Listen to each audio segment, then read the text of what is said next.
మొదటి సమూయేలు గ్రంథం 23వ అధ్యాయం మొదటి నుంచి. ఫిలిష్తీయులు కేయిలా మీద యుద్ధము చేసి కళ్ళముల మీద ధాన్యమును దోచుకొనుచున్నారని దావీదునకు వినబడెను. అంతటా దావీదు, నేను వెళ్ళి ఈ ఫిలిష్తీయులను హతము చేయుదునా అని యెహోవా యొద్ద విచారణ చేయగా, యెహోవా, నీవు వెళ్ళి ఫిలిష్తీయులను హతము చేసి కేయిలాను రక్షించమని దావీదునకు సెలవిచ్చెను. చాలు. Praise lord. హల్లెలూయా. ప్రియ దేవుని బిడ్డలారా, ఇక్కడ మనం గమనించినట్లయితే ఫిలిష్తీయులు కేయిలా అనేటువంటి ప్రాంతం మీద దాడి చేస్తున్నారు. వాళ్ళు బాగా పంట పండించిన తర్వాత అప్పుడు వీళ్ళు దాడి చేసి వాళ్ళ పంట అంతా దోచుకుంటున్నారు. అంటే కష్టపడటం వాళ్ళ వంతు, సులభంగా అనుభవించడం ఫిలిష్తీయుల వంతు అయింది. ఈ విషయం దావీదు తెలిసిన తర్వాత, ప్రభువా, వాళ్ళు కష్టపడుతుంటే వీళ్ళంతా దోచుకోబోతున్నారు, నేను వెళితే నాకు విజయాన్ని ఇస్తావా నువ్వు అని ప్రార్థన చేశాడు దావీదు. ప్రార్థన చేయగానే దేవుడు అన్నాడు, వెళ్ళు, నీకు నేను విజయం ఇస్తానని చెప్పాడు. సరే, ఆయన ఫిలిష్తీయుల మీదకి యుద్ధానికి వెళ్ళి వాళ్ళతో యుద్ధం చేసి 5వ వచనంలో వాడిని లెస్సగా హతము చేసి వారి పశువులను దోచుకొని ఇలాగన దావీదు కేయిలా కాపురస్తులందరినీ రక్షించాడు. రక్షించిన తర్వాత మరి ఈ విషయం దావీదు ఎక్కడున్నాడని, కేయిలా అనేటువంటి పట్టణంలో ఉన్నాడని సౌలుకి వినపడింది. సౌలుకి వినపడిన తర్వాత సౌలు అనుకున్నాడు, దావీదు కేయిలా అనేటువంటి పట్టణంలో ఉన్నాడు, సులభంగా మనకు దొరికిపోతాడు, కాబట్టి అతను బంధిద్దాము అని సౌలు అనుకున్నాడు. సౌలు ఇలా అనుకొని కేయిలా పట్టణానికి రాబోతున్నాడు అన్న విషయాన్ని మరి దావీదు ఎరిగి మరి 10వ వచనంలో దేవుని సన్నిధికి వచ్చి, అప్పుడు దావీదు, ఇశ్రాయేలీయుల దేవా యెహోవా, సౌలు కేయిలాకు వచ్చి నన్ను బట్టి పట్టణమును పాడు చేయ నిర్దేశించుచున్నాడని నీ దాసుడనైన నాకు రూఢిగా తెలియబడి ఉన్నది. కేయిలా జనులను నన్ను అతని చేతికి అప్పగించుదురా? నీ దాసుడనైన నాకు వినబడినట్లు సౌలు దిగివచ్చునా? ఇశ్రాయేలీయుల దేవా యెహోవా, దయచేసి నీ దాసుడనైన నాకు దానిని తెలియజేయమని ప్రార్థింపగా అతడు దిగివచ్చునని యెహోవా సెలవిచ్చెను. కేయిలా జనులు నన్ను నా జనులను సౌలు చేతికి అప్పగించుదురా అని దావీదు మరలా మనవి చేయగా, యెహోవా, వారు నిన్ను అప్పగించుదురని సెలవిచ్చెను. Praise lord. హల్లెలూయా.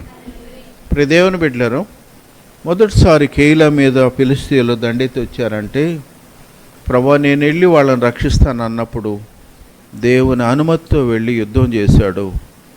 వాళ్ళు ఫిలిష్తీయుల బారిలో నుంచి వాళ్ళందరికీ క్షేమాన్నిచ్చాడు. అయితే ఈ విషయం సౌలుకు తెలిసిన తర్వాత సౌలు, నేను వెళ్ళి దావీదును బంధిస్తాను అన్న విషయాన్ని దావీదు ఎరిగి మళ్ళా దేవుని సన్నిధికి వచ్చి, ప్రభువా, ఆ సౌలు అని అతను మళ్ళా నన్ను వెతుక్కుంటూ వస్తున్నాడు, ఈ ప్రజలు నన్ను అతనికి అప్పగిస్తారా? సౌలు అనేవాడు వస్తాడా అని అంటే దేవుడు అన్నాడు, వస్తాడు అన్నాడు. ఈ ప్రజలు నన్ను అతనికి అప్పగిస్తారా? అప్పగిస్తాడని చెప్పాడు. కేయిలా ప్రజలు ఎవరు? దావీదు చేత మేలు పొందిన ప్రజలు. కేయిలా ప్రజలు కష్టపడుతున్నారు కానీ ఫలితం అనుభవించుకున్నటువంటి ప్రజలు. కష్టపడ్డారు కానీ కష్టార్జితం అంతా శత్రువు దోచుకొని వెళ్తూ ఉంటే ఏమి చేయలేని నిస్సహాయతలో ఉండిపోయిన ప్రజలు. ఇలాంటి ప్రజలకి దావీదు వెళ్ళి యుద్ధం జరిగించి వాళ్ళకి విజయాన్ని ఇస్తే, ఈరోజు క్షేమానికి కారకుడైన దావీదు విషయంలో, సౌలు విషయంలో సౌలు వస్తే ఏం చేయబోతున్నారు వాళ్ళు?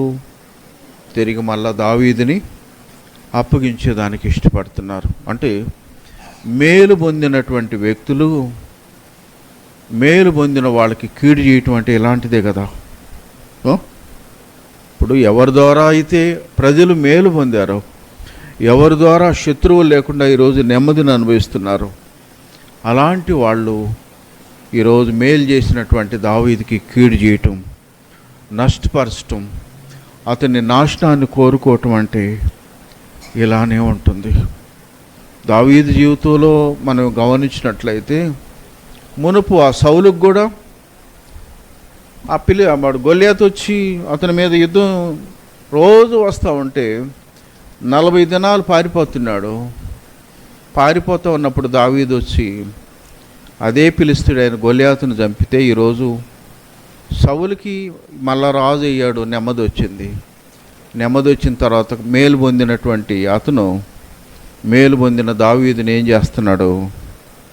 అడవులు వెంబడి తరుముకుంటున్నాడు, చంపేదానికి ప్రయత్నం చేస్తున్నాడు. ఇది ఎంత దుర్మార్గమైన కార్యం, ఎంత నీచమైనటువంటి కార్యం. మేలు పొందినటువంటి వ్యక్తులు, మేలు ఎవరి ద్వారా అయితే మేలు పొందారో అలాంటి వాళ్ళని నష్టపరచటం, అలాంటి వాళ్ళ నాశనాన్ని కోరుకోవటం అనేది ఎవరు చేసే పని ఇది? మనకు ఒక మాట ఉంది, అపవాదికి అపకారికి ఉపకారం చేసేవాడు. అపకారానికి ఉపకారం చేసేవాడు ఎవరు? దేవుని సంబంధి. అంటే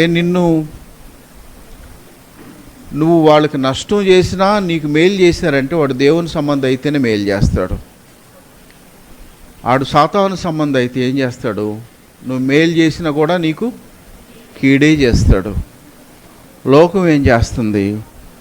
వాడు మేలు చేస్తే నువ్వు కూడా మేలు చేయి, వాడు కీడు చేస్తే నువ్వు కూడా కీడు చేయి, లోకం చెప్తూ ఉంది. కానీ ప్రభువు చెప్పింది ఎంత ఉత్తమమైన పని. వాడు నష్టపరిచినా వానికి నువ్వు మేలు చేయమనేది ప్రభు చెప్పిన కార్యం. కాబట్టి నా ప్రియ దేవుని బిడ్డలారా, దావీదు జీవితంలో మేలు చేశాడు. కానీ సౌలు తను చంపాలని ఎంత దూరం తరుముకొని వస్తూ ఉంటే ఇక్కడ కూడా కేయిలా ప్రజలు కూడా అదే పరిస్థితి. మేలు చేసినటువంటి దావీదుని నష్టపరచాలని, చంపేయాలని, శత్రువుకు అప్పగించేదానికి ఇష్టపడుతున్నారు. అప్పుడే దేవుని బిడ్డలారు, ఎవరి జీవితాల్లోనైనా పలానోళ్ళకి మేము మేలు చేస్తే, పలానోళ్ళని ఈ విధంగా ఆదుకుంటే, ఇలా ఆదరిస్తే, వాళ్ళ క్షేమానికి మేము కారకులం అయితే, వాళ్ళు పడిపోయింటే మేము ఈ విధంగా వాళ్ళ విషయంలో ఎంతో ప్రయాసపడితే ఈరోజు మా జీవితాల్లో నష్టపరిచేదానికి, బాధించేదానికి, మా నాశనాన్ని కోరుకుంటున్నారు అనేవాళ్ళు ఒకవేళ ఉంటే, నా ప్రియ దేవుని బిడ్డలారా, నష్టపోయితే, మేలు చేసి నువ్వు నష్టపోతూ ఉంటే, మేలు చేసి నువ్వు బాధలు అనుభవిస్తూ ఉంటే, నా ప్రియ దేవుని బిడ్డలారా, నీ ప్రభు చూస్తూ ఊరుకోడు. ఖచ్చితంగా ఆయన కార్యం చేస్తాడు. ఈ దినం మనం నేర్చుకున్నాం, కొన్ని మాటలు మనం నేర్చుకున్నాం. ఎందుకనంటే ఒక మాట మనం గమనించినట్లయితే, యేసేపు కూడా ఆదికాండంలో మనం గమనించినట్లయితే అన్నల దగ్గరికి యేసేపు ఆహారం తీసుకెళ్తాడు. అన్నలు అడవిలో గొర్రెలు మేపుతూ ఉంటే అన్నల దగ్గరికి ఆహారం తీసుకెళ్తాడు. ఆహారం తీసుకెళ్ళిన తర్వాత అన్నలు ఏం చేస్తారు? తీసుకొచ్చిన ఆహారాన్ని మాత్రం తీసుకుంటారు. యేసేపుని చంపాలని ఊరికే కాదు, ఆయన బట్టలని పీకేశారు.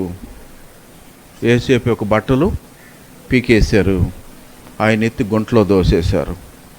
అంటే ఆయన తెచ్చిన ఆహారమేమో వాళ్ళకి కావాలా, కానీ వాళ్ళు అంత అపవాది సంబంధికులుగా యేసేపు విషయంలో ప్రయత్నం చేశారు. ఒక మాట మనం గమనించినట్లయితే కీర్తన 145:14 వారినందరినీ ఉద్ధరించువాడు, కృంగిపోయిన వారందరినీ లేవనెత్తువాడు. దేవుని స్తోత్రం, హల్లెలూయా. పడిపోయే వారిని ఏం చేస్తాడు? ఆయన లేవనెత్తుతాడు. పడిపోయిన వారిని ఉద్ధరిస్తాడు, కుంగిన వారిని లేవనెత్తాడు. కాబట్టి మన జీవితాల్లో ఏ స్థితిలో ఒకవేళ మనం పడిపోయి ఉన్నాం, ఏ స్థితిలో మనం కుంగిన పరిస్థితులు గుండా ఉంటున్నాం, నా ప్రియ దేవుని బిడ్డలారా, మన దేవుడు ఖచ్చితంగా మనల్ని ఉద్ధరించగల సమర్థుడు. తిరిగి మళ్ళా మన జీవితాల్లో తిరిగి సమృద్ధిని ఇవ్వగలిగినటువంటి సమర్థుడు. ఈ సత్యాన్ని మనం జ్ఞాపకం చేసుకోవాలి. ఒక సందర్భంలో బైబిల్ని మొదటిగా 3 లాంగ్వేజ్లోనే వాళ్ళు ప్రింట్ చేశారు. అంటే ప్రభు ఈ లోకంలో ఉన్నప్పుడు ఆ భాష, ఆ లాంగ్వేజ్ నడిచింది. కాబట్టి బైబిల్ని కూడా అదే లాంగ్వేజ్లో ఉండేది. అయితే చాలా సంవత్సరాలు ఆ బైబిల్ ఉన్నటువంటి వాళ్ళు, ఆ బిషప్పులు వాళ్ళందరూ కూడా బైబిల్ని వాళ్ళ దగ్గరే ఉంచేసుకొని ప్రజల్ని కొంచెం ఇబ్బంది పెడతా ఉన్నారు. మీ పాపం చేశారు, మీరు పరిహారం చేయాలా, ఎంత డబ్బులు ఇస్తే మీ పాపం పోతుంది అనే రీతిలో వాళ్ళు రకరకాలుగా బాధించారు. అలాంటప్పుడు అనేక మంది దేవుని బిడ్డలు ఆ లాంగ్వేజ్ని ట్రాన్స్లేట్ చేసి ప్రజలందరికీ బైబిల్ పంచాలా, అప్పటికి జ్ఞానం అనేది అందరికీ తెలిసిపోతుంది, అందరూ వీళ్ళు తెలుసుకుంటారు అనే ఉద్దేశంతో చాలామంది ప్రయత్నించారు, కానీ చాలామందికి వీలు కాల. అయితే టిండేల్ అనేటువంటి ఒక దైవజనుడు ఏం చేశాడు, ఆయన మరి కొత్త నిబంధనని, ఆయన ఇంగ్లాండ్లో ఉన్నప్పుడే కొత్త నిబంధనని ఇంగ్లీష్లోకి ట్రాన్స్లేట్ చేశాడు. అంటే ప్రపంచం అంతా ఇంగ్లీష్లో ఉంది కాబట్టి ఇంగ్లీష్లోకి ట్రాన్స్లేట్ చేస్తే మిగతా లోకల్గా వాళ్ళు వాళ్ళ లాంగ్వేజ్లో వాళ్ళు ట్రాన్స్లేట్ చేసుకుంటారు అనేది వాళ్ళ ఉద్దేశం. అయితే కొత్త నిబంధన చేశాడు, కానీ పాత నిబంధన చేసే టైంలో ఆ బిషప్కి ఈయన టిండేల్ ట్రాన్స్లేట్ చేస్తున్నాడు, అందరికీ ఈ విషయం తెలిసిపోద్దన్న మాట వచ్చినప్పుడు చంపేదానికి ప్రయత్నం చేస్తాడు ఆయన. ఇది ఆ టిండేల్ గారిని ప్రయత్నం చేస్తే ఆయన ఏం చేస్తాడంటే అక్కడి నుంచి జర్మనీకి పారిపోతాడు. జర్మనీకి పారిపోయి అక్కడికి పోయి దాన్ని ట్రాన్స్లేట్ చేస్తూ ఉంటాడు. ట్రాన్స్లేట్ చేస్తూ ఉంటే అప్పుడు ఈ బిషప్, ఈ టిండేల్ యొక్క స్నేహితుడు ఒక ఆయన ఉంటాడు, స్నేహితుడిని పిలుస్తాడు. బిషప్ పిలిచి, మీ స్నేహితుడు ఎక్కడున్నాడు, ఏంది, నువ్వు మీ స్నేహితుడిని కానీ పట్టిస్తే నీకు ఇంత అమౌంట్ ఇస్తాను అని ఆయన మభ్య పెడతారు. మభ్య పెట్టిన తర్వాత సరే ఆ స్నేహితుడు నేరుగా జర్మనీకి వెళ్ళిపోయి స్నేహితుడు టిండేల్ గారితో చెప్తాడు, బిషప్ గారు నువ్వు అక్కడికి వచ్చే ట్రాన్స్లేట్ చేసుకోవచ్చు అంట, అనుమతించాడు, నువ్వు ప్రశాంతంగా మన దేశంలోనే ఇంగ్లాండ్లో నేను కూర్చొని చేసుకోవచ్చు అనగానే ఆయన ఎగిరి గంతేస్తాడు. స్నేహితుడే చెప్పాడు కాబట్టి నేరుగా ఇంగ్లాండ్కి రావటమే తడువు. టిండేల్ని పట్టుకొని బంధించేసి పెద్ద గ్రౌండ్లో ఆయన ఒక కొయ్యకి వేలాడగట్టి గడ్డి చుట్టూ పరిచేసి నొప్పు పెట్టేస్తారు. దేవుని బిడ్డలారా, ఎందుకు ట్రాన్స్లేట్ చేస్తున్నాడు, బైబిల్ ఇన్ఫర్మేషన్ అంతా లోకానికి తెలిసిపోతుందన్న ఆ యొక్క తపనతో వాళ్ళు చేసిన పని. ఆయన ప్రాణం పోయేటప్పుడు ఆ టిండేల్ గారు చేసిన ప్రార్థన, ప్రభువా ఈ ఇంగ్లాండ్ యొక్క బిషప్ మరి నేత్రాలు ఇంగ్లాండు రాజు యొక్క కన్నులు తెరవమని ప్రార్థన చేశాడంట. దానికి జవాబుగా దేవుడు ఏం చేశాడో తెలుసా, 3 నెలల తర్వాత అదే ఇంగ్లాండ్కి ఒక క్రిస్టియన్ రాజు వచ్చాడు. దేవుని స్తోత్రం, హల్లెలూయా. అంటే ప్రియ దేవుని బిడ్డలారా, ఈరోజు మన లాంగ్వేజ్లో మనకి ఇవ్వబడినటువంటి బైబిల్ ఊరికే రాలా, దీని వెనకాల అనేక మంది ప్రాణం పోగొట్టుకుంటే, అనేక మంది చనిపోయేదాన్ని కూడా తెగిస్తే మనకు ఈరోజు మన చేతికి బైబిల్ వచ్చింది. కానీ మన ఇంటి నిండా బైబిల్ ఉంటాయి, మన మైండ్లో దేవుని మాటలు ఒక్కొక్కరింట్లో ఎన్ని ఉంటాయి, 4-5 ఉండలేవా, 4-5 ఈజీగా ఉంటాయి. మన మైండ్లో దేవుని మాటలు ఉన్నాయా? ఎంతమంది ఉన్నారు, ఎంతమందికి బైబిల్ అంతా చదివిన అనుభవం ఉంది? దేవుని పెట్టారా, అది ఎంత ఇబ్బందికరమైన పరిస్థితి. కాబట్టి అలా మేలు చేయాలని ప్రయత్నించే వాళ్ళకి, కీడు చేయాలని ప్రయత్నించేవాళ్ళు, నష్టపరచాలని కోరుకునేవాళ్ళు, బాధించాలని కోరుకునేవాళ్ళు అనేక మంది లోకం తయారవుతూ ఉంది. కానీ అలా దేవుని బిడ్డలారా, అయితే అలాంటి వాళ్ళ విషయంలో దేవుడు చూస్తూ ఊరుకోడు, కానీ ఖచ్చితంగా తన బిడ్డల పక్షంగా దేవుడు ఆదరిస్తాడు. ఆయన వాళ్ళని ఆ కుంగిన స్థితిలోంచి వాళ్ళని లేవనెత్తి తిరిగి మరలా తన పనికి వాడుకునేదానికి దేవుడు సమర్థుడనే విషయాన్ని మనం జ్ఞాపకం చేసుకోవాలి. దేవుని స్తోత్రం, హల్లెలూయా. ఇక్కడ దావీదు ఎప్పుడైతే సౌలు వస్తాడని తెలిసిపోయిందో దేవుడు కూడా వస్తాడని చెప్పాడు. అక్కడి నుంచి ఆ యొక్క కేయిలాలో నుంచి పారిపోతాడు, మరలా పారిపోతాడు, అడవిలోకి పారిపోతాడు మళ్ళా. ఇక్కడ మనం గమనించినట్లయితే 23:14 దావీదు అరణ్యములోని కొండ స్థలముల యందును జీపు అను అరణ్యమున ఒక పర్వతమందును నివాసము చేయుచుండెను. సౌలు అనుదినము అతని వెదికిను దేవుడు సౌలు చేతికి అతన్ని అప్పగింపలేదు. తన ప్రాణము తీయుటకై సౌలు బయలుదేరినని తెలుసుకుని దావీదు జీపు అరణ్యములో ఒక వనమున దిగెను. దేవుని బిడ్డలారా, ఒక రాజు, ఆయనకు సైన్యం ఉంది. ఆయన దావీదు అనే ఒక అనామకుడు దావీదును పట్టుకునేదానికి సైన్యముతో గాలిస్తూ ఉంటే దావీదుని అరణ్యంలో దేవుడు అప్పగించలేదంట. దేవుడు అప్పగించకపోతే దావీదుని ఎవరు బంధిస్తారు? అందుకే దావీదు కీర్తనలో ఒక మాట అంటాడు, నా దాగుచోటు నీవే. దేవుని స్తోత్రం, హల్లెలూయా. శత్రువు చెలరేగి మనల్ని బాధించాలని ఇష్టపడితే మనల్ని దాచేవాడు ఆయనే, మనల్ని భద్రపరిచేవాడు ఆయనే. కాబట్టి ఇప్పుడు దేవుని బిడ్డలారా, దేవుడు భద్రపరచకపోతే, దేవుడు క్షేమాన్ని ఇవ్వకపోతే, దేవుడు సహాయం చేయకపోతే ఆఫ్టర్ ఆల్ మనం ఎంత? 124:1 మనుషులు మన మీదకి లేచినప్పుడు యెహోవా మనకు తోడై ఉండని ఎడల, వారి ఆగ్రహం మన పైన రగులుకున్నప్పుడు యెహోవా మనకు తోడై ఉండని ఎడల, వారు మనలను ప్రాణముతోనే మింగివేసిందరు. దేవుని స్తోత్రం, హల్లెలూయా.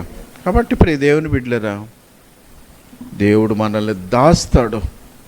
దేవుడు దాస్తే అపవాది మనల్ని కనుక్కునేదానికి వీలు లేనే లేదు.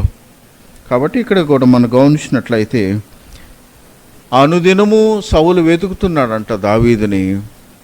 కానీ దావీదు ఆయనకి దేవుడు అప్పగించలేదు. మనకు ఈ సత్యం ఇక్కడ అర్థమవుతుంది. అలాంటప్పుడు దేవుడు ఏం చేశాడు తెలుసా? 16వ వచనం, యోనాతాను లేచి వనములోనున్న దావీదు నొద్దకు వచ్చి, నా తండ్రి అయిన సౌలు నిన్ను పట్టుకొన జాలడు, నీవు భయపడవద్దు, నీవు ఇశ్రాయేలీయులకు రాజు వగుదువు, నేను నీకు సహకారినవుదును.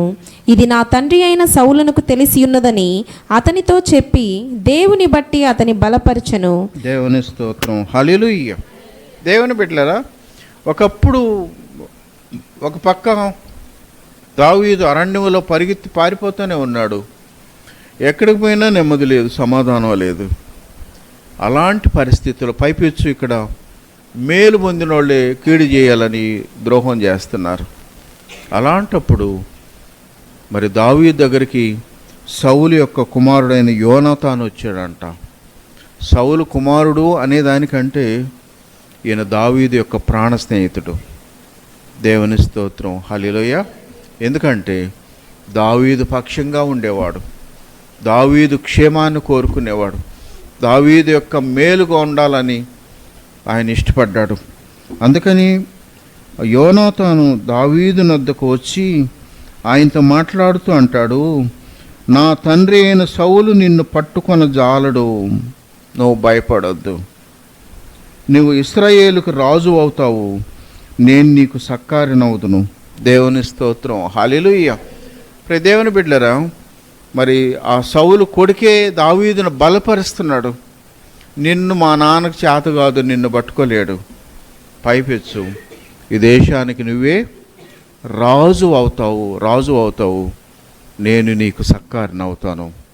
నా ప్రియ దేవుని బిడ్డలారా, చాలాసార్లు మనం కుంగినప్పుడు దేవుడు ఆదరించకపోతే, మనం నలిగిన పరిస్థితిలో ఉన్నప్పుడు, ఒకవేళ ఆత్మీయంగా మనం బలహీనమైన పరిస్థితిలో ఉన్నప్పుడు, మీకు చాలాసార్లు చెప్పాను నేను, ఏదైతే మనసు నొచ్చుకుంటుందో, ఏదైతే కష్టం అనిపిస్తుందో, అలాంటప్పుడు టీవీ పెడితే కనీసం 3-4 స్పీకర్ల ద్వారా దేవుడు నాతో మాట్లాడుతుంటాడు. చాలాసార్లు ఈ అనుభవం నాకు జరిగింది. అంటే కుంగినప్పుడు దేవుడు మనల్ని ఎలా ఆదరించాలో, మనల్ని ఎలా పురికొల్పాలనో, ఎలా మన జీవితాల్లో తిరిగి మళ్ళా మనం ధైర్యం పొందుకొని మనం ఏ విధంగా ముందుకెళ్ళగలము. అనంత జ్ఞాని అయిన దేవుడు తన బిడ్డలను కుంగి ఉండటం ఆయనకి ఇష్టం లేదు. అప్పుడు దేవుని బిడ్డలరా, ప్రేమించి ప్రాణమే ఇచ్చినటువంటి దేవునికి నువ్వు కృంగిన స్థితిలో ఉంటే, నువ్వు కన్నీటితో ఉంటే, నువ్వు వేదంతో ఉంటే, నువ్వు అల్లాడిపోతుంటే మౌనంగా ఉంటాడా? లేదు. కానీ ఖచ్చితంగా నిన్ను ఆయన ఆదరిస్తాడు. ఒక మాట మనం గమనించినట్లయితే, అప్పుడే దేవుని బిడ్డలరా, మరి ఆదికాండం 21వ అధ్యాయము 15వ వచనంలో హాగరు ఏం చేస్తుంది? అబ్రహాం అయితే పొద్దున్నే లేచి హాగర్ని ఆకు పుట్టినటువంటి బిడ్డను నీళ్ళ తిత్తి నుంచి పంపించేసి ఇంట్లోంచి వెళ్ళిపోయింది. అడవిలోకి పోయిన తర్వాత ఆ తిత్తిలో నీళ్ళు ఎంతసేపు ఉంటాయి? అయిపోయినాయి. బిడ్డ నీళ్ళకి అల్లాడిపోతుంది. ఏం చేస్తుంది ఒక స్త్రీ? అందుకనే ఆ బిడ్డను ఆ పొద కింద పడేసి బోరుని ఏడుస్తూ ఉందంట. అంతే కదా, అంతకని మించి ఏం చేయగలం? బోరును ఏడుస్తూ ఉంటే చదమ్మా. దాని తర్వాత వాని మొరవినెను. అప్పుడు దేవుని దూత ఆకాశము నుండి హాగరును పిలిచి, హాగరు, నీకేమి వచ్చినది? భయపడకుము. ఆ చిన్నవాడున్న చోట దేవుడు వాని స్వరము వినియున్నాడు. నీవు లేచి ఆ చిన్నవాణ్ణి లేవనెత్తి నీ చేత పట్టుకొనుము. వానిని గొప్ప జనముగా చేసేదనని ఆమెతో అనెను. ప్రైలాడు. హల్లెలూయా. దేవుని బిడ్డలారా, ఎప్పుడైతే ఈ స్త్రీ ఏం చేయలేని నిస్సహాయతలో ఆ బిడ్డనాడ పొద కింద పడేసింది, బోరుని ఏడుస్తూ ఉంటే దేవుడు తన దూతను పంపించాడంట. యెహోవా దూత అంటాడాడ. యెహోవా దూత అంటే ఎవరు? వాక్ అన్నా యేసు ప్రభువే. యెహోవా దూత అన్నా యేసు ప్రభువే. మనకు అందుకని మేకా గ్రంథం 5:2 ఏమంటాడు? పురాతన కాలం నుంచి పురాతన కాలం వరకు ఆయన ప్రత్యక్షం అవుతూ ఉండును. లేదాడా? ఆయన పురాతన కాలం నుంచి పురాతన కాలం వరకు ఆయన ప్రత్యక్షం అయితేనే ఉన్నాడు. ఏ విధంగా? యేసయ్య ఆ పేరు మీద కాదు, యెహోవా వాక్కుగా, యెహోవా దూతగా ఆయన పాత నిబంధనలంతా కూడా ప్రత్యక్షతలు కనపడేది. దేవుని బిడ్డలారా, కాబట్టి యేసు ప్రభువే అక్కడ హాగరుతో మాట్లాడుతూ అన్నాడు. అక్కడ ఏమంటున్నాడు ప్రభువు? భయపడొద్దు అని చెప్పాడు. రెండోది, అక్కడ ఒక గోతిని చీల్చాడంట దేవుడు. అడవిలో ఒక గోతిని చీస్తే నీళ్లు ప్రవహిస్తున్నాయంట. బిడ్డకు తృప్తిగా నీళ్లు దాపింది, నీళ్లు పట్టుకునింది. రెండోది దేవుడు అంటాడు, నీ బిడ్డని నేను ఆశీర్వదించబోతున్నా, నీ బిడ్డ గొప్పోడవుతాడు. దేవుని స్తోత్రం. హల్లెలూయా. ఎంతకన్నా ఏం కావాలా? దుఃఖంలో ఉన్నప్పుడు, కన్నీటితో ఉన్నప్పుడు, దిక్కుతోచని పరిస్థితిలో ఉన్నప్పుడు, అర్థం కాకుండా ఉన్నప్పుడు దేవుడు భయపడొద్దు, నేను నీకు తోడుగా ఉన్నాను, నీ బిడ్డలో ఈ సమస్యకు పరిష్కారాన్ని దేవుడు చెప్పినప్పుడు ఎంత ఆనందం ఉంటుంది, ఎంత ధైర్యం ఉంటుంది. కాబట్టి నా ప్రియ దేవుని బిడ్డలారా, మేము అదే నాకు ఆ బాగలేనప్పుడు ఆ ఫాస్టింగ్ ప్రేయర్లో దేవుడు బయలుపరిచిన ఆ ఒక్క మాట, భయపడొద్దు, దిగులు పడొద్దు, నీవు నా సొత్తు అనే ఒక్క మాట ఎంత ధైర్యాన్ని ఇచ్చిందంటే హాస్పిటల్కి పోయి తిరిగి వచ్చేంత వరకు కూడా అదే ధైర్యం ఉండింది. నిజం చెప్తున్నా, అబద్ధం చెప్పి ఏదో టైం పాస్ చేయాల్సిన అవసరం నాకు లేదు అసలు ఎప్పుడు. దేవుని బిడ్డలారే, దేవుడు బలపరిచాడు అట్లా ఆయన మాట ద్వారా.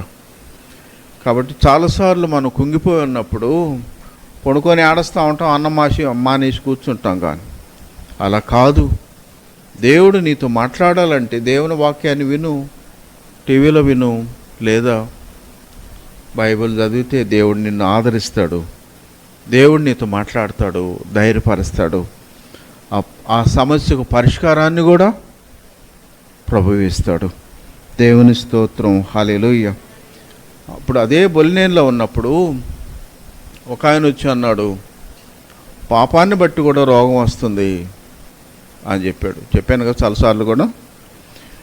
అవతల ఆయన ఏమో చెప్పి ఆయన పోయాడు. కానీ మంచం మీద ఖాళీగా పడుకోండేవాడు ఏం చేస్తుంటుంది?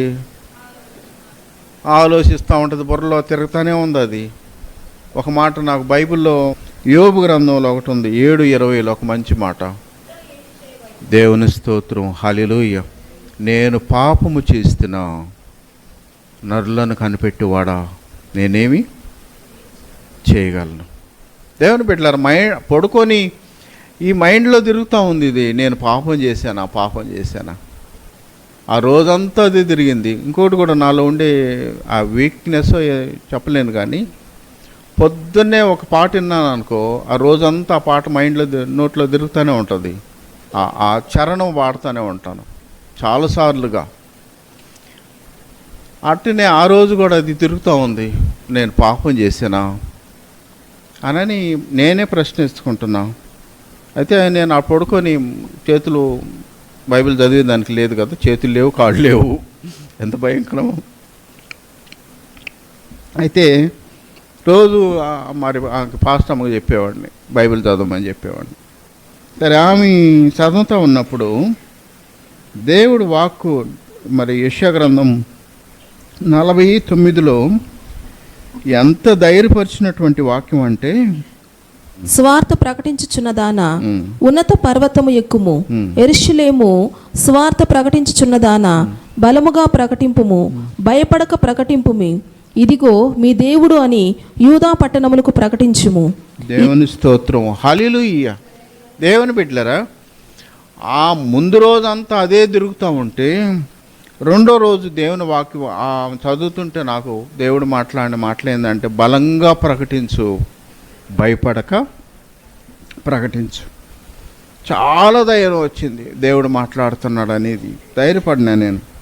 అంతేకాకుండా ఆ రోజునే ఇంకొక అన్న వచ్చాడు, అన్నాడు, అయ్యా నువ్వు అన్నా నిజంగా నువ్వు చాలా ధన్యుడివి, ఎందుకంటే అందరికీ అనుమతించాడు దేవుడు శ్రమలు, నీకు అనుమతించాడంటే దేవుడు గొప్ప భాగ్యం అది అని చెప్పాడు. దేవుని స్తోత్రం, హల్లెలూయా. కాబట్టి ప్రియ దేవుని బిడ్డలారా, అపవాది నిన్ను నలగొట్టాలని ప్రయత్నం చేస్తే, అపవాది నిన్ను కొంగదీయాలని ప్రయత్నం చేస్తే, అపవాది నీ నాశనాన్ని కోరుకుంటే దేవుడు మౌనంగా ఉండడు, కానీ ఖచ్చితంగా నిన్ను ధైర్యపరుస్తాడు, తిరిగి నిన్ను పురికొల్పుతాడు, మరలా నీకు తిరిగి అదే సంతోషాన్ని, ఆనందాన్ని కలిగిస్తాడు. కాబట్టి ప్రియ దేవుని బిడ్డలారా, అందుకే ఇప్పుడు ఒకసారి అపోస్తలుల కార్యం 18:9లో కూడా మనం పౌలు గారికి కూడా ఇదే అనుభవం. ఆ కొరింథీలో అంతా వ్యతిరేకుతుంది, ఇక పరిచర్య వీలుగానటువంటి పరిస్థితిలో ఉంది, వెనక్కి తిరిగి వెళ్ళిపోతామనేటువంటి ఆలోచనలో ఉంటే దేవుడు అన్నాడు, భయపడొద్దు, నేను నీకు తోడుగా ఉన్నా, నీకు హాని చేసే తనకి ఎవరు కూడా ఇక్కడ లేడు. దేవుని స్తోత్రం, హల్లెలూయా. ప్రియ దేవుని బిడ్డలారా, మరి క్రైస్తవ్యానికి ఆటంకాలు, శ్రమలు కొత్తవేమి కాదు. ఈ సృష్టి ప్రారంభం నుంచి కూడా అంటే ఆటంకాలే ఉన్నాయి, కానీ ఈ ఆదరించే దేవుడు ఉన్నాడు చూడు, ప్రతి తరంలో ప్రతి ఒక్కరిని కూడా ఆయన ఆదరించేవాడు, ధైర్యపరిచేవాడు, తిరిగి మరలా వాళ్ళని తన పనిలో నిలబెట్టేవాడు. దేవుని స్తోత్రం, హల్లెలూయా. కాబట్టి నా ప్రియ దేవుని బిడ్డలారా, ఈరోజు ఎవరి జీవితాల్లోనైనా ఒకవేళ కృంగిన అనుభవంలో ఉంటే, ఆ రోజు దావీదును యోనాతాన్ని పంపించి ఆయన చేతులను బలపరిచినటువంటి దేవుడు, ధైర్యపరిచినటువంటి దేవుడు ఈరోజు నీ జీవితంలో కూడా ధైర్యపరిచి తిరిగి నిన్ను నిలబెట్టుటకు, తిరిగి నీకు ధైర్యాన్ని నూరిపోసి నువ్వు తిరిగి మళ్ళా ఆయన్ని మహింపరిచేటట్లుగా నిన్ను వాడుకునేదానికి దేవుడు ఇష్టపడుతున్నాడు అనేది జ్ఞాపం చేసుకుందాం. దేవుని స్తోత్రం, హల్లెలూయా.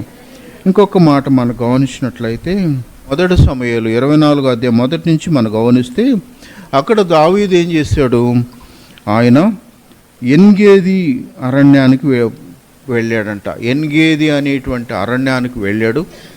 తన ప్రజలందరూ కూడా, తనతో ఉన్నటువంటి ప్రజలు కూడా దావీదుతో అరణ్యమందు ఉన్నాడని అతనికి వర్తమానము వచ్చెను.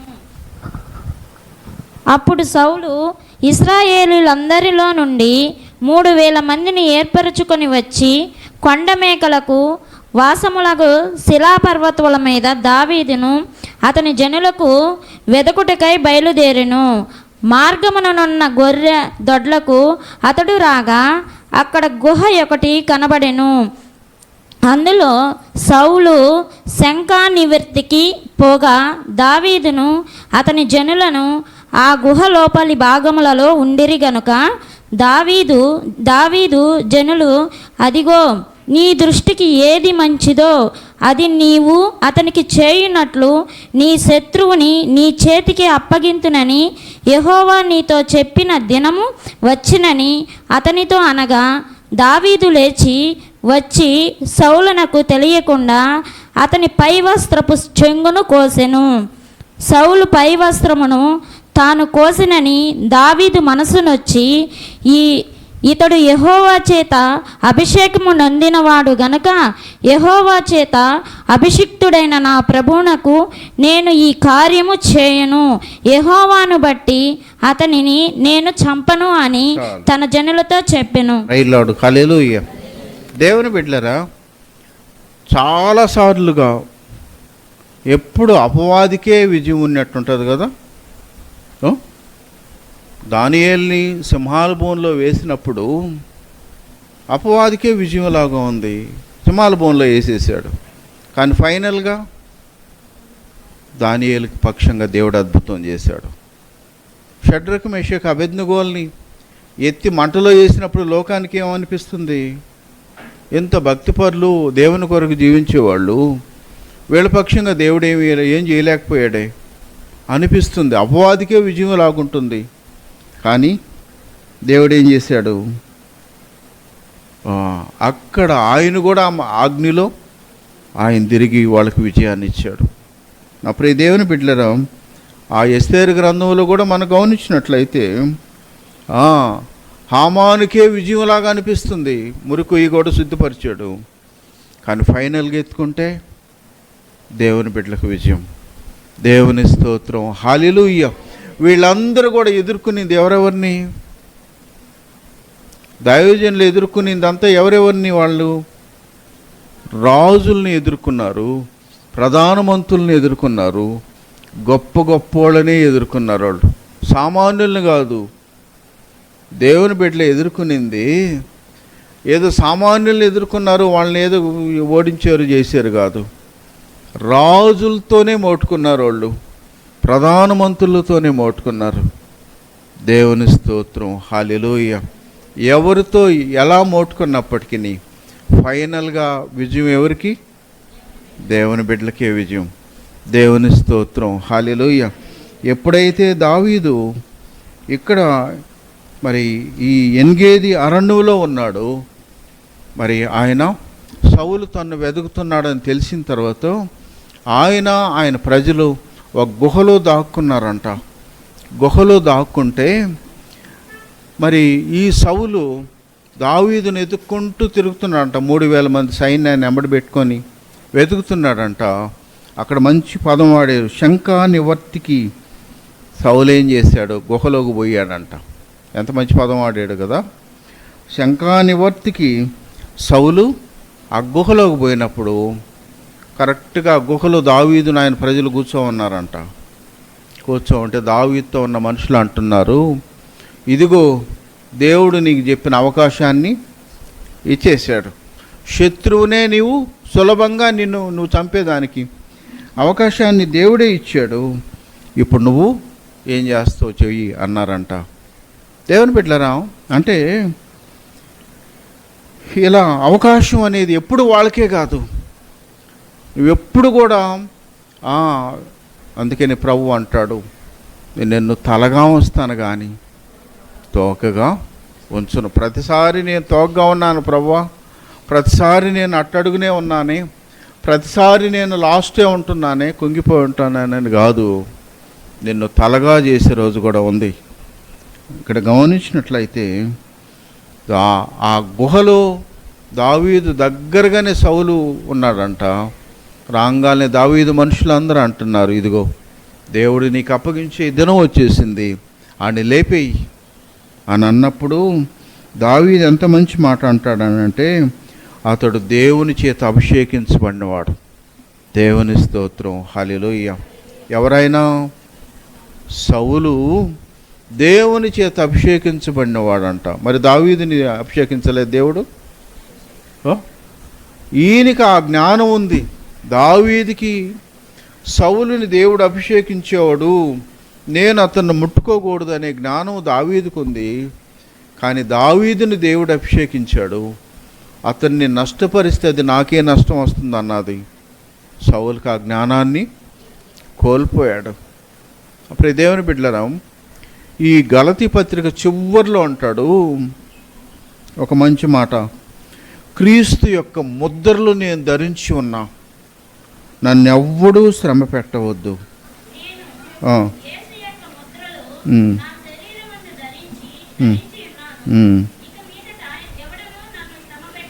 దేవుని స్తోత్రం, హల్లెలూయా. ప్రభువు యొక్క ముద్రలు నేను నా శరీరంలో ధరించి ఉన్నా. నన్ను ఒకవేళ మీరు శ్రమ పెడితే అది ఎవరిని శ్రమ పెట్టినట్టు? ప్రభువుని శ్రమ పెట్టినట్లు దాని తగ్గ ఫలం అనేది అనుభవిస్తారని చెప్పాడు. కాబట్టి నా ప్రియ దేవుని బిడ్డలారా, ఇక్కడ మనం గమనించినట్లయితే అందుకే దావీదు అన్నాడు, నేనుగా అతన్ని తాకనే తాకను, దేవుడే అతన్ని మొత్తాల్సిందే కానీ నేను అతన్ని చంపను అని చెప్పి ఆయన లేచిపోయి సౌలుకు తెలియకుండా ఆయన పై వస్త్రపు చెంగును కోసుకున్నాడంట. కొసన పై వస్త్రాన్ని కోసుకొని మరి ఒక మాట అంటాడు, 5లో అంటాడు, సౌలు పై వస్త్రాన్ని తాను కోసినని దావీదు మనస్సు నొచ్చుకునిందంట. దావీదుకి ఏది? అతని పై వస్త్రాన్ని ఆ చెంగును కోసుకున్న దానికి నొచ్చుకునిందంట. అంటే దేవుని బిడ్డలారా, దేవుని ఆత్మ కలిగినటువంటి వాళ్ళు మరొకరిని బాధించేటప్పుడు ఎంత నొచ్చుకునే పరిస్థితి వస్తుందో అనేది ఇక్కడ అర్థమైపోతుంది. మనసులో నొచ్చుకున్నాడంట. కాబట్టి నేను చంపనని అన్నప్పుడు నా ప్రియ దేవుని బిడ్డలారా, వాళ్ళు కూడా ఏం చేయలేకపోయారు. దావీదుతో ఉన్న మనుషులు కూడా ఏం చేయలేకపోయారు. అతడు గుహలో నుంచి బయటకు వచ్చి చాలా దూరం పోయిన తర్వాత అప్పుడు దావీదు లేచి గుహలో నుంచి బయటకు వచ్చి ఆయనతో మాట్లాడుతూ అంటాడు. 9 నుంచి చదమ్మా. దావీదు నీకు కీడు చేయని ఉద్దేశించుచున్నాడని జనులు చెప్పిన మాటలు నీవెందుకు వినుచున్నావు? ఆలోచించుము. ఈ దినమున యెహోవా నిన్ను ఎలాగూ గుహలో నా చేతికి అప్పగించనో అది నీ కండ్లారా చూచితివే. కొందరు నిన్ను చంపమని నాతో చెప్పినను నేను నీ యందు కనికరించి ఇతడు యెహోవా చేత అభిషేకము నొందినవాడు గనుక నా ఏలిన వాని చంపనని నేను చెప్పి తిని. నా తండ్రి, ఇదిగో చూడుము, నిన్ను చంపక నీ వస్త్రపు చెంగు మాత్రమే కోసి తిని కనుక నా వలన నీకు కీడు ఎంత మాత్రమును రాదనియు నాలో తప్పిదము ఎంత మాత్రమును లేదనియు నీకు తెలుసుకుని వచ్చును. ఈ విషయమై నేను ఏ పాపమును చేయని వాడనై ఉండగా నీవు నా ప్రాణము తీయవలనని నన్ను తరుముచున్నావు. నీకును నాకును మధ్య యెహోవా న్యాయము తీర్చును. యెహోవా నా విషయమై పగ తీర్చును, కానీ నేను నిన్ను చంపను. హల్లెలూయా. దేవుని బిడ్డలారా, ఎంత మంచి అనుభవం చూడండి. దావీదు హృదయం ఎంత గొప్పది. ఆయన అన్నాడు, నా తండ్రి, నీవు నన్ను చంపేదానికి ఈ విధంగా నన్ను అడవులెంబడి ధరుతున్నా కానీ నేను చంపగలిగే అవకాశం నాకు వచ్చినా నేను చంపకుండా నీ పై వస్త్రాన్ని మాత్రమే కోసాను, కావాలంటే చూసుకొని అన్నప్పుడు నా ప్రియ దేవుని బిడ్డలు అంటే ఒకవేళ దేవుని బిడ్డలకి ఇది కూడా ఒక రకమైన పరీక్ష ఏమో. అంటే నిన్ను చంపేవాడిని, నిన్ను బాధించేవాడిని, నిన్ను హింసించేవాడిని, వాడి మీద నీకు ఎక్కువ కోపం వచ్చినప్పుడు వాడికి ఇలాంటి అవకాశం వస్తే ఏం చేస్తావు? వదిలేస్తావా? చంపేస్తావా అని దేవుడు ఇలా అవకాశం ఇచ్చాడేమో. ఆనాడు యోసేపుకు కూడా ఆయన ప్రధానమంత్రి అయిన తర్వాత తన అన్నలు వచ్చారు. అన్నలు వచ్చి సాగిలు పడినప్పుడు ఒకసారి అన్నలు చేసినట్టు దుర్మార్గం ఏంది? వాళ్ళకి ఆహారం తీసుకెళితే ఆహారం తీసుకొని తన గుంటలో దోశారు. తర్వాత మళ్ళీ తను అమ్మేశారు. తను చంపేదానికి ప్రయత్నించారు, బానిసను చేశారు. కుటుంబానికి దూరంగా ఇంత బాధకు కారకులు ఎవరు? అన్నలు ఎదురుగ్గా వచ్చి సాగిలిపడినప్పుడు ఏం చేయాలి? మామూలుగా అయితే ఏసేయండి వీళ్ళందరినీ అన్నాడు. అలా అనలేదు. కానీ ఒక మంచి మాట అంటాడు. ఎంత మంచిదంటే 45 ఆదికాండము 45:5లో అయినను నేను ఇక్కడికి వచ్చినట్లు మీరు నన్ను అమ్మివేసినందుకు దుఃఖపడకుడి, అది మీకు సంతాపము పుట్టింపనీయకుడి. ప్రాణరక్షణ కొరకు దేవుడు మీకు ముందుగా నన్ను పంపించును. ప్రైజ్ లార్డ్, హల్లెలూయా. యేసేపు మనసు ఎంత గొప్పది చూడండి. మీకు మనసులో కూడా మీరు నొచ్చుకోవద్దు, నన్ను తిట్టినందుకు చంపేదానికి ప్రయత్నం చేసింది కానీ అన్నలకి చెప్తున్నాడు. ఎంత దుర్మార్గానికి పాల్పడిన అన్నల్ని ఒక చిన్న వయసులోనే బానిసగా అమ్మేసినటువంటి అన్నల్ని క్షమించి వదిలేయటమే కాకుండా వాళ్ళు నొచ్చుకునే దానికి కూడా ఇష్టపడకుండా అంటాడు, దేవుడే ఏర్పాటు చేశాడు, మీరు కాదు, మీరేమో మంచోళ్ళే కానీ దేవుడే ఏర్పాటు ప్రకారంగా నన్ను ఎడకి తీసుకొని వచ్చారని చెప్తున్నాడు. దేవుని స్తోత్రం, హల్లెలూయా. అంటే దేవుడు అలాంటి పరిస్థితుల్లో కూడా తన బిడ్డలు ఎంత హోందాగా ప్రవర్తిస్తారు, ఎంత గొప్పగా వాళ్ళ మనస్తత్వం ఉండాలో నిర్దేశించాడు. ఇంకొకటి చెప్పమంటారా? యోబు గ్రంథం 42:10లో ఒక మాట ఉంది. యోబుని స్నేహితులు ఏం చేశారు? ఇప్పుడు దాకా అందరూ విమర్శిస్తూ ఉన్నారు, అందరూ కూడా ఏలెత్తి చూపిస్తున్నారు, నువ్వు దుర్మార్గుడివి, నువ్వు పాపివి, నువ్వు పాపివి అని. కానీ యోబు ఏం చేశాడు? తన స్నేహితుల్ని క్షమించాడు. దేవుని స్తోత్రం, హల్లెలూయా. అంటే ఇప్పుడు దాకా నువ్వు దుర్మార్గుడు అన్న వాళ్ళందరినీ యోబు ఏం చేశాడు? క్షమించి ప్రభువా వాళ్ళని క్షమించమని ప్రార్థన చేశాడు. అప్పుడు దేవుని బిడ్డలు వీళ్ళందరూ కూడా మనుషులే మనలాగనే, అయితే దేవుని ఆత్మను పొందుకున్న వాళ్ళు, దేవుని స్వరూపంలో ఉన్నటువంటి వాళ్ళు, దేవుని రాకడలో ఎత్తబడే గుంపు వాళ్ళు. కాబట్టి ఒకవేళ ఇలాంటి పరిస్థితి, శత్రువే మనల్ని బాధించాలని హింసించాలని కోరినప్పుడు ఇలా హోందాగా మనం ప్రవర్తిస్తామా, లేక లోకస్తుల్లాగా వాళ్ళని పగ తీర్చుకుంటామా? ప్రభు పదే కొత్త నిబంధనలు అంతా కూడా ఏం చెప్పాడు? మీరు ప్రార్థించిన ప్రతిసారి కూడా మీరేం చేయాలా? శత్రువుని మీరు క్షమించమన్నాడు. ఎంత గొప్ప ప్రార్థన! ఎవరు చెప్పలే లోకంలో. ఒక్కొక్కడు చెప్పి ఉన్నాడు, నువ్వు మనిషిని చంపితే నువ్వు పరలోకానికి పోతావు అని ఒకడు చెప్పాడు. ఇలాంటి దుర్మార్గం లోకంలో ఉన్నప్పుడు ప్రభువు ఎంత గొప్ప మాటలు అంటే, నేను ప్రార్థన చేసే ప్రతిసారి కూడా నీ శత్రువును నువ్వు క్షమించు. ఎందుకో తెలుసా? తప్పిదాన్ని నేను క్షమించాను. ఇన్ని సంవత్సరాలు ఇప్పుడు ఒక ఆయన అనుకున్నాడంట, ప్రభువా ఒక పేదోడికి అన్నం పెట్టకుండా నేను అన్నం తిన్ను అని నిర్ణయించుకున్నాడంట. రోజు ఒక పేదోడికి అన్నం పెట్టిన తర్వాత నేను తినేవాడంట. తర్వాత ఒక ఆయన, ఒక పాస్టర్ గారు బైబిల్ పట్టుకొని వచ్చాడంట. నేను అయ్యా రాండి అని చెప్పి అన్నం పెట్టాడంట, అన్ని ఐటమ్స్ పెట్టాడంట. ఆడ ఆకలి మీద ఉన్నాడు, గబక్కని నోట్లో వేసుకున్నాడంట. మనం కూడా చాలాసార్లు ప్రార్థన చేయకుండా తినవా? ప్రార్థన చేయకుండానే అన్నం నోట్లో పెట్టుకున్నాడంట, పట్టుకున్నాడంట. నువ్వు క్రైస్తవుడు కాదు కదా, దేవునిలో లేవు కదా నువ్వు అని పట్టుకున్నాడంట. వెంటనే దేవుని స్వరాన్ని పడుతుందంట. నువ్వు ప్రార్థన చేయకుండా ఎన్ని సంవత్సరాలు ఉన్నావు? ఈరోజు వాడు ఆకలితో వచ్చాడు, వాడు ప్రార్థన చేయలేదని వాడికి అన్నం పెట్టకుండా లేపేస్తున్నావు. నువ్వు ప్రార్థన చేయకుండా ఎన్ని సంవత్సరాలు గమ్ముగా మౌనంగా ఉన్నావు? నేను నిన్ను భరించాను కదా, ఒక పూట భరించేదానికి నీకేమి అని అడిగాడంట ప్రభు. దేవుని స్తోత్రం, హల్లెలూయా.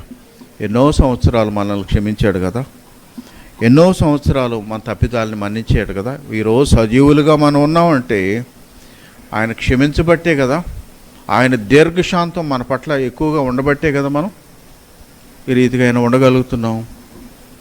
కాబట్టి ఇతరుల విషయంలో అలాంటి మనసు కలిగి ఉండాలని దేవుడు ఇష్టపడుతున్నాడు. అలా దావీదుని ఆదరించిన దేవుడు, దావీదుకి అవకాశం ఇచ్చిన దేవుడు మనకు అవకాశం ఇస్తాడు. దావీదుని సింహాసనం మీద చూసిన దేవుడు మనల్ని కూడా ఆయన అత్యున్నతమైన సింహాసనం మీద చూసి దానికి ఇష్టపడుతున్నాడు. దేవుడి మాటలు దీవించును గాక.